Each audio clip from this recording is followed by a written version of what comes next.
Just wanted to show you guys what I picked up on my trip to California recently. I'm always looking for different things to make into basket bottoms.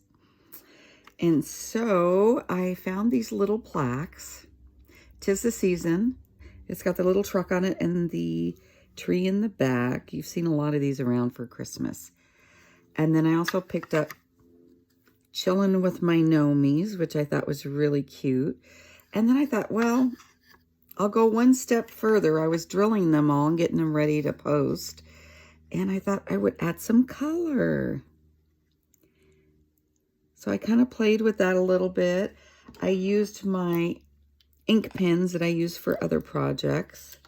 And I went and just colored some of them in some different colors. So these will be going in my Etsy site here shortly. This one has the Christmas tree.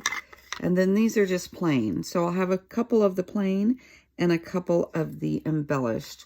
So they came square and they weren't drilled. So I've gone through and drilled them, had to sand them a little bit. But I don't like the sharp corners because when you're making pine needle baskets, it's a little bit harder. Oh yes, and I found this ring too while I was out shopping in California. But it's a little bit harder to get around sharp corners like that. So I rounded them, and I'll be doing that to all of them. I have 8 of these all together, 4 of 'Tis the Season, and 4 of Chillin with my Gnomies. And you can decide which one you want, if you want it embellished or plain. At any rate, I include a little charm with each of my basket bottoms that I sell on Etsy. So here's just some little Christmas charms I picked up.